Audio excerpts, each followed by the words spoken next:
오늘 시간에 분당 공동체에 나와서 봉사하는 것에 대해서 말씀을 드린 적이 있어요. 사회에서 봉사하는 것도 참 중요하고 좋은 일이지만 분당 공동체, 하나님의 백성이 모이는 이 분당 공동체에서 봉사하는 것은 더 중요한 일이다 라는 것을 말씀을 드렸던 것 같아요. 제가 끝나고 신자분들과 개별 면담을 하는데 한 젊은 할머니께서 오셨어요. 젊은 할머니 아시겠죠? 젊으신데 손주가 있는 할머니, 젊은 할머니께서 오셨어요. 당신은 손주를 보고 있어서 분당 공동체에 나와서 봉사를 하고 싶은데 여건이 되지 않는다면서 갑자기 눈물을 막 흘리시는 거예요. 깜짝 놀랐죠. 어떻게 해야 하는가? 손주를 보지 말고 분당에 와서 봉사하라고 하는 게 좋은가요? 그러면 안 되겠죠. 아무리 몰라도 이런 얘기를 하면 안 되겠죠. 네. 짧은 시간이었지만 이런 말씀을 드렸습니다. 지금 자매님이 하고 계신 일이 아주 중요한 일입니다. 한 사람이 되도록 만드는 것이니까 하나님의 창조 사업에 적극적으로 동참하고 계신 것입니다. 그 일을 기쁘게 정성껏 하십시오 라고 말씀드린 적이 있습니다. 무엇을 말씀드리고 싶은가 하면 우리가 지금 하고 있는 일을 잘 보는 것이 좋겠습니다. 우리는 지금 많은 봉사를 하면서 살아가고 있습니다. 우리가 의식하지 못하는 일들, 우리의 일상적인 일들은 사실 아주 귀한 봉사입니다. 가족들을 위해서 하는, 형제들을 위해서 하는, 직장 동료들을 위해서 하는 많은 일들이 사실은 봉사입니다. 여기에 조금 더 덧붙인다면 그 일들을 예수님께 드릴 선물로 생각하면서 의식하면서 하시면 좋겠습니다. 여러분이 하는 작은 봉사들을 먼저 예수님께 드릴 선물로 생각하시면 좋겠습니다. 그것을 너무 당연한 것으로만 이렇게 생각하지 않았으면 좋겠어요. 좀 원고에 없는 얘기를 잠깐 하는 게 좋을 것 같네요. 제가 고해성사를 이렇게 하다 보면 자매님들이 들어와요. 무슨 죄를 고백할까요? 남편하고 싸운 죄를 고백하죠. 그렇죠? 대부분 다 그렇지 않나요? 싸운 걸 고백해요. 한참 화가 나셔서 막 얘기를 해. 듣고 있다가 저 질문을 하나 합니다. 밥은 해줘요?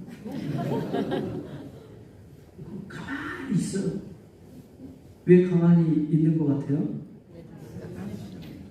그걸 말이라고 하고 있냐? 당연히 해주죠. 그럼 자녀들이 말을 되게 안 듣고 그래서 속상해하고 막 밥은 해줘요? 당연히 해주지 안 해주냐. 근데 이게 당연한 것 같지만 사실은 되게 쉽지 않은 거거든요. 이미 그것이 우리 안에 차곡차곡 쌓여서 그게 당연한 일이 우리의 바탕이 되어 있기 때문에 그렇게 되는 것이죠. 주일날 엄청 추웠죠? 미사는 오셨어요? 네. 그걸 말이라고 묻고 있냐? 해야지. 근데 그게 당연하지 않은 사람들도 꽤 있어요. 네. 우리가 평소에 하루하루 하던 것들이 크게 쌓여서 그게 우리에게 당연한 것으로 이렇게 되는 것입니다. 되게 감사한 일이죠. 그런 것들에 대해서 너무 쉽게 생각하지 않았으면 좋겠다. 네. 어디까지 있죠?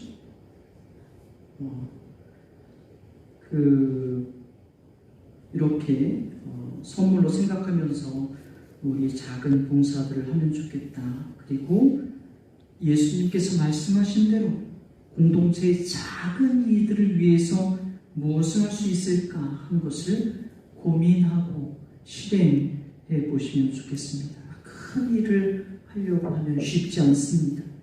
지금 할 수 있는 구체적이고 작은 일부터 하는 것이 좋겠습니다. 이미 하고 계신 분도 있겠지만 그것을 찾아서 하려고 하는 게 좋겠어요. 우리가 예수님을 향한 마음으로 예수님께서 좋아하시는 일을 한다면 우리 예수님에 대한 감각은 더 깊어질 것입니다. 우리는 많은 말을 하면서 살아가죠. 성모님은 아기 예수님을 기다리면서 어떤 말씀을 하셨는가 하는 것에 대해서 잠깐 이야기를 해보도록 하겠습니다. 여러분이 다 잘 아시는 마리아의 노래입니다.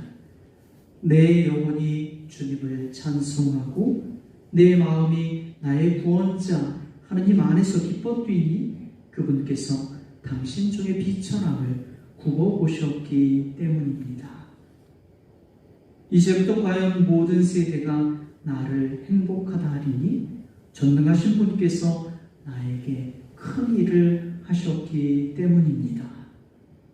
성모님은 엘리사벳을 통해서 자신이 주님께서 하신 말씀을 믿은 것, 이것을 하나님께서 기뻐하시고 또 축복하신다는 것, 이것을 알게 됩니다. 이것을 알고 성모님은 하나님께서 자신에게 해주신 일에 대해서 하나님께 감사의 노래를 드리고 있는 것입니다. 하나님께서 성모님께 해주신 일이 뭐예요? 하나님의 아드님을 잉태하고 낳게 해주시는 것이죠. 나자렛이라는 곳은 당대의 사람들에게 잘 알려지지 않은 곳이라고 해요. 아주 작은 동네에 살고 있는, 그리고 사회적으로도 경제적으로도 중요하지 않은 자신을 하나님께서 찾아와 주셨고 또 하나님께서 당신의 중요한 일을 하나님의 아드님의 어머니가 되는 일을 맡기신 것이죠. 성모님은 다른 것이 아니라 지금 자신에게 일어난 일에 대해서 하나님께 감사를 드리고 있습니다. 자신에게 일어난 일을 바탕으로 하나님께 감사를 드리고 있습니다. 저는 여기서 성모님께 이것이 어떻게 가능했는가 하는 것을 생각하는 것이 좋다고 생각합니다. 성모님께서 하나님께서 해주신 일을 바탕으로 감사를 드릴 수 있었던 것은 하나님께서 자신에게 해주신 일을 기억하고 있었기 때문입니다. 하나님께서 자신에게 해주신 일을 그냥 잊어버리는 것이 아니라 생각하고 또 생각하고 또 생각하면서 곰곰이 생각하면서 그것을 곱씹었기 때문에 이것이 가능했던 것이죠. 성모님은 예수님을 모시고 엘리사벳에게 가면서 어떤 책에서 보니까 그 거리가 160km 정도 될 거라고 하던데 그 길을 가면서 그것을 곰곰이 생각하셨을 것 같습니다. 저는 우리가 아기 예수님을 기다리면서 하나님께서 우리에게 해주신 일, 최근에 해주신 일이나 올해 해주신 일, 그것이 무엇이냐 하는 것을 생각해 보면 좋겠습니다. 생각이 바로바로 떠오르지 않을 수도 있죠. 그래도 생각하고 또 생각하고 또 생각하면서 그것을 바탕으로 하나님께 감사 드릴 수 있었으면 좋겠습니다. 그리고 바로 이것을 가지고 다른 이들과 이야기를 나누면 좋겠습니다. 우리가 이런 귀한 체험들을 같이 이야기 나눌 때 공동체가 더 풍요로워지고 중요한 것을 얻을 수 있어요. 뭐냐면 하나님께서 정말 우리 안에 살아계시는구나, 함께하고 계시는구나 하는 것에 대한 좋은 감각을 지닐 수가 있습니다. 다음으로 나누고 싶은 것은 성모님께서 아기 예수님을 기다리면서 점점 더 아기 예수님을 중심에 두고 살아가셨다는 점입니다. 지금 쉬면 안 되겠죠? 네, 어차피 쉴 수가 없을 것 같아요. 좀만 기다리세요. 비밀을 폭로할 때가 된 것 같습니다. 사실 제가 강의 오기 전에 이 강의 내용 지금 막 이렇게 빼고 덧붙이고 막 해서 하는데 정확한 강의 원고를 다 읽어서 녹음을 다 했습니다. 그래서 그 녹음한 거를 사무실에 맡겼어요. 강의 원고도 다 있습니다. 그러니까 걱정하지 마시고 심지어 1시간 반 동안 해달라고 그래서 말을 잘 들어야 돼요. 다음에 후원회 모금을 올리면 말을 잘 들어야 돼요. 자, 아이를 임신하고 있으면 아이 엄마뿐만 아니라 아빠의 삶도 완전히 변하죠. 모든 것을 아이를 중심으로 하게 됩니다. 먹는 것도, 입는 것도, 생활하는 것도. 아직 얼굴을 보지는 못했지만 엄마 뱃속에서 잘 자라고 있는 아이를 중심으로 삶을 완전히 변화시킵니다.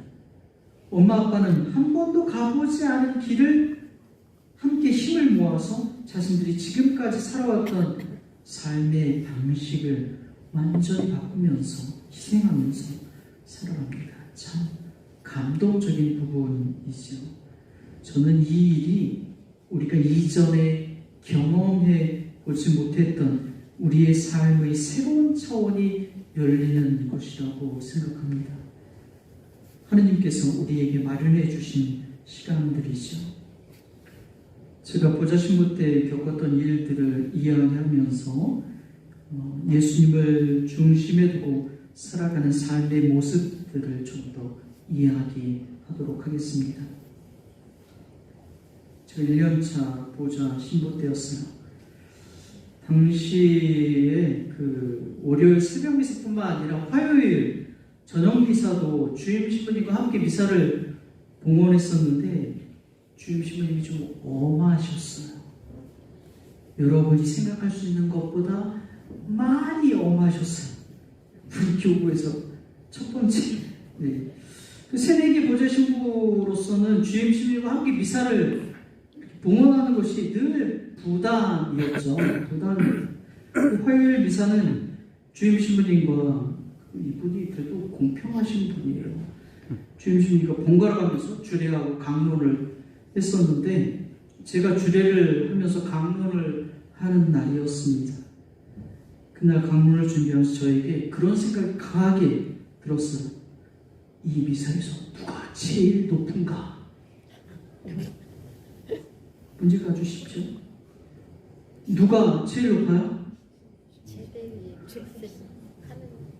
하느님이죠, 하느님. 네, 하느님. 네.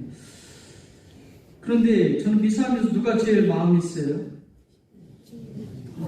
주임 신부님이 마음이 쓰이는 거죠. 저 이런 상황이 하나님께 너무 죄송스러운 거예요.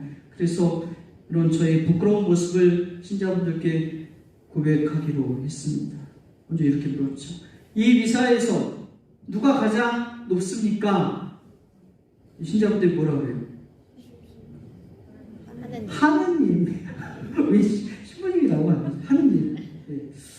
신자분들의 대답을 긍정하면서 저의 부끄러움을 말씀드렸어요. 그런데 저는 이 미사를 봉헌하면서 하느님보다 저 뒤에 계신 주임 신부님이 자꾸 더 마음이 쓰입니다. 하느님이 더 높으시다는 것을 알지만 제 마음은 그렇지 못한 것 같아서 하나님께 참 죄송합니다. 우리의 머리만이 아니라 우리의 마음으로도 하느님께서 더 높으시다고 말씀드릴 수 있었으면 좋겠습니다.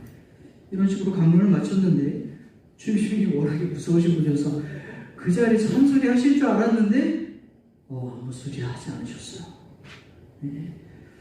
신자분들도 나중에 들어보니까 조마조마했다고 하시더라고요.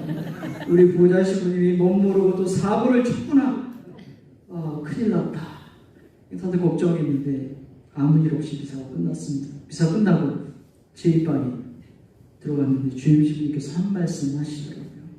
주임 신부, 내가 그렇게 힘들었어? 하고 말씀하시더니 나가서 독서대에서 신자분들에게 말씀하시더라고요. 보좌 신부님이 아직 훈련이 덜 된 것 같습니다. 앞으로 화요일 미사, 주례하고 강론은 다 보좌 신부님이 할 겁니다. 하고 선언을 해버리신 거예요. 그 이후로 그분하고 떠날 때까지 화요일 미사, 주례하고 강론을 제가 다 하게 되었습니다. 예수님을, 하느님을 중심에 모시고 살아야 한다고 할 때마다 그때 재미있고 또 용감했던 일이 기억이 납니다. 그런데 무서웠던 그 주임 신부님은 왜 미사 때 바로 뭐라고 말씀하시지 않고 미사가 끝난 다음에 말씀하셨을까요? 미사는 하나님의 제사이기 때문이죠. 저는 주임 신부님이 미사의 주인공이 당신이 아니라 하느님이시라는 것을 의식하고 지내셨기 때문이라고 생각합니다. 주임 신부님이 예수님을 중심에 두고 사셨던 한 일면인 것이죠. 2년차 보좌 신부 때 한 번 주임 신부님하고 사제관에서 술을 한잔 하고 있었는데 한참이 지난 다음에 저에게 이런 말씀하시더라고요. 최 신부, 내가 몇 시까지 들어오라고 그랬지? 통곡이 있었거든요. 몇 시까지 들어오라고 그랬지? 같이 술 마시다가 이 말씀을 듣는 순간 저는 가슴이 뜨끔했죠. 이 최소한의 약속을 번번이 어겼기 때문입니다. 당시에 주임 신부님 방은 1층을 쓰셨고 저는 2층을 썼는데 글쎄 2층으로 올라가는 그 계단이 나무 계단인데 오르내릴 때마다 삐걱 소리가 나는 거예요. 늦게 들어와서 조심조심 올라가면서 신부님께서 못 들으셨을 거야 하고 스스로에게 체면을 이렇게 걸었었는데 지금 그 일을 이야기하시는 거예요. 그러니까 그 소리를 다 밤마다 듣고 계셨던 거죠. 최신부, 내가 자네 늦게 들어올 거 다 알아. 그런데 내가 왜 한 번도 말하지 않은 줄 알아? 사람이 어떻게 술 마시다가 시간 됐다고 바로 일어나서 올 수가 있나? 주임 신부님은 왜 이렇게 말씀하셨을까?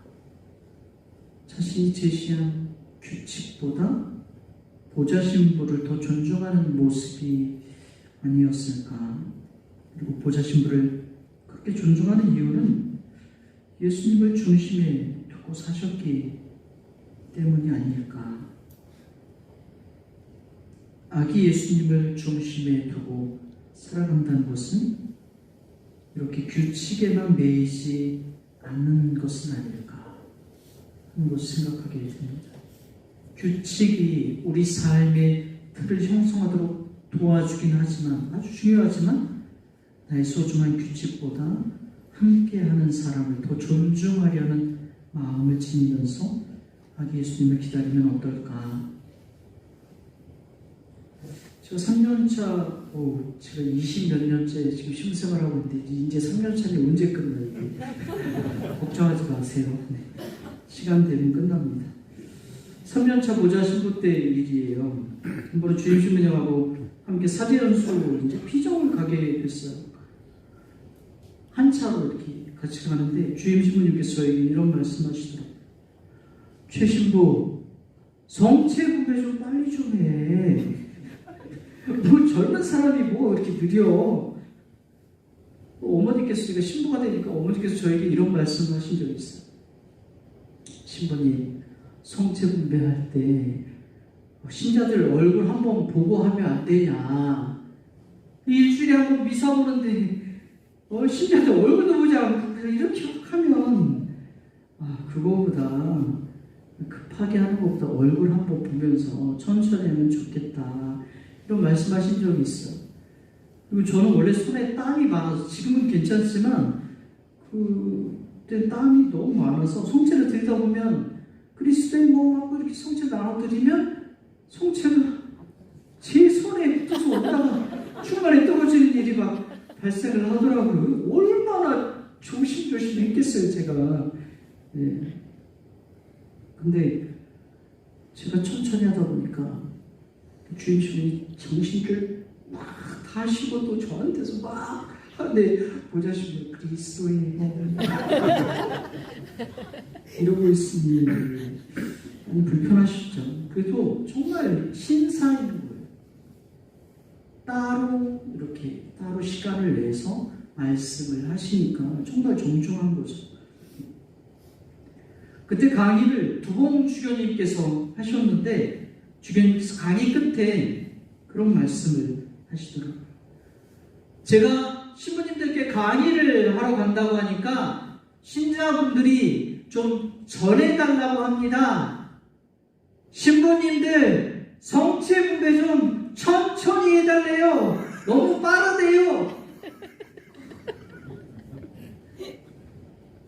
이 말을 주임신부님하고 저 같이 듣고 있었던 거죠. 그 모임을 마치고 함께 차를 타고 오는데 주임신부님께서 저에게 그러시더라고요. 최신부 미안해.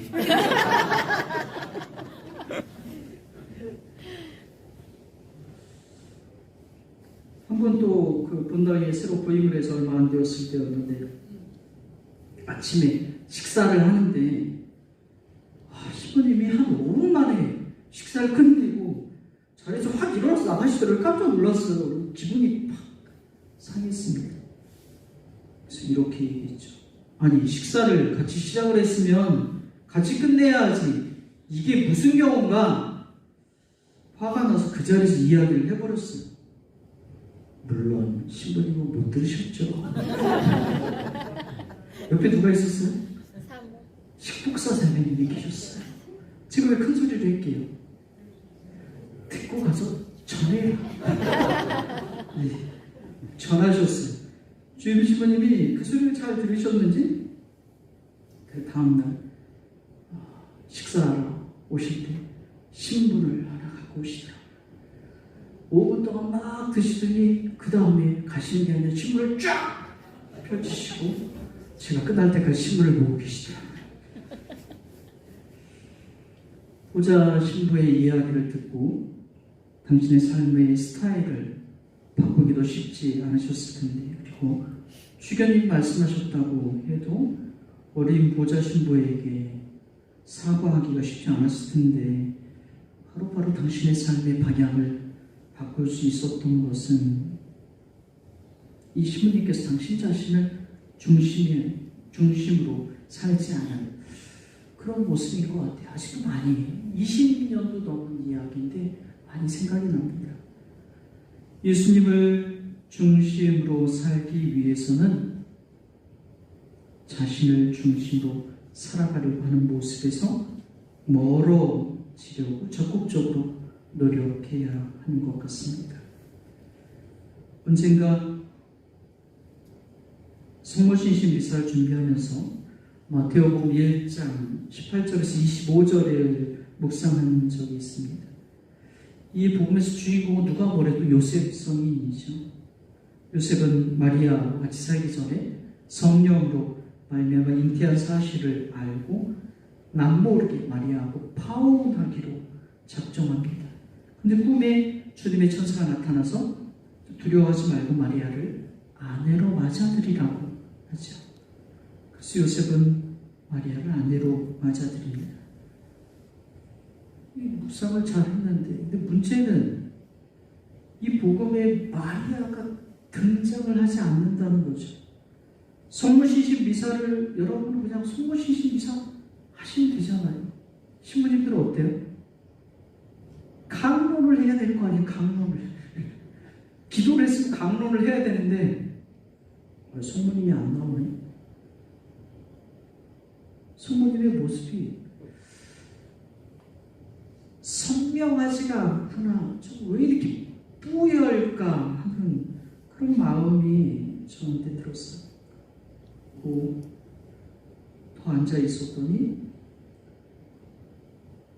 침묵하시는 것이로구나 하는 것으로 다가왔습니다.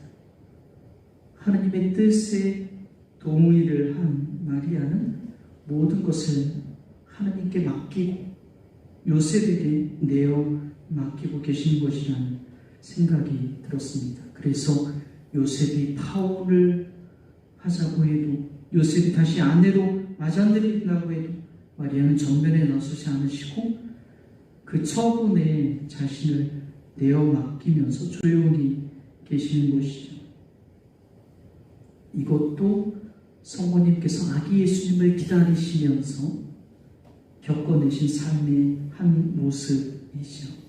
하느님께, 하느님의 계획에 자신의 인생을 허락했는데 그 이후로 마리아의 모든 삶이 반짝반짝 빛났던 것만은 아니었습니다. 마리아는 이러한 결정으로 인해서 마주하게 되는 자신의 어려움을 하느님을 믿으면서 그대로 받아들이고 있습니다. 침묵하면서 약혼한 마리아에게, 약혼한 요셉에게 파혼을 당할 수도 있는, 파혼만이 아니라 공동체에게 생명의 위협까지 당할 수도 있는 상황에서 마리아는 자신의 어려움에서 벗어나기 위해서 자신이 할 수 있는 모든 것을 다 하는 것이 아니라 조용히 어려움을 마주합니다.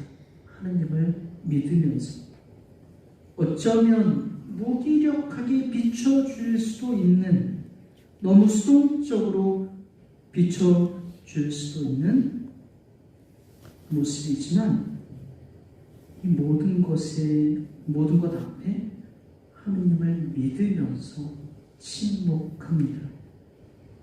어쩌면 이것은 십자가 곁에서 죽어가는 아드님 앞에 서 있었던 마리아의 모습과 상당히 비슷한 그러한 모습 같습니다. 이제 마지막으로